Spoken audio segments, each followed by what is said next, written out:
స్టాలిన్ను గద్దె దించాలి. ఓవైపు హిందుత్వం, మరోవైపు కూటమి రాజకీయం.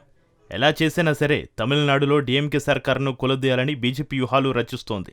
అన్న డీఎంకే పార్టీతో జట్టుకట్టిన బీజేపీ తమిళనాడులో స్టాలిన్కు వ్యతిరేకంగా ఉన్న అన్ని పార్టీలను ఒక గొడుగు కిందకు తేవాలని ప్రయత్నిస్తోంది. అన్న డీఎంకేలోకి నేరుగా కాకపోయినా ఇద్దరు నాయకులను ఎన్డీఏ కిందకు తిరిగి రావడానికి బీజేపీ అన్న డీఎంకే చీఫ్ ఎడప్పాడి పళనిస్వామిని ప్రోత్సహిస్తోంది. జయలలిత మరణం తర్వాత అన్న డీఎంకే వరుసగా 3 ఎన్నికలు ఓడిపోయింది. పళనిస్వామి నాయకత్వాన్ని అర్థం చేసుకుని అంగీకరించే, సహకరించే వారిని కూటమిలో చేర్చుకునేందుకు ఈపీఎస్కి జనరల్ కౌన్సిల్ అధికారం ఇచ్చింది. అందరి శత్రు డీఎంకేని ఓడించడానికి మరిన్ని భావసారూప్య పార్టీలు ఎన్డీఏలో చేరాలన్న తీర్మానం పేర్కొంది.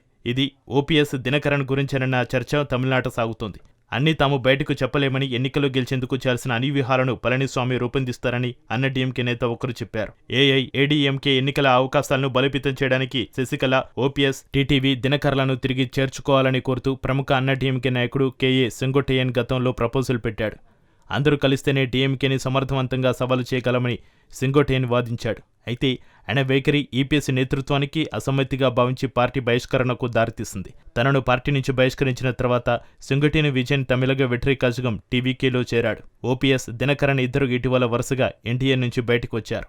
దీంతో ఇది బీజేపీ తమిళనాడు వ్యూహానికి ఎదురుదెబ్బగా మారింది. కానీ పరిస్థితుల ప్రభావంతో ఇప్పుడు వారి పునరాగమనం తప్పదన్నట్టుగా సీన్ మారుతోంది. జయమరణం తర్వాత శశికళను పదవి నుంచి తొలగించినందుకు దినకరన్ ఈపీఎస్పై దాడి చేశాడు. అన్న డీఎంకే నాయకత్వంలో మార్పును ఆయన డిమాండ్ చేస్తున్నారు.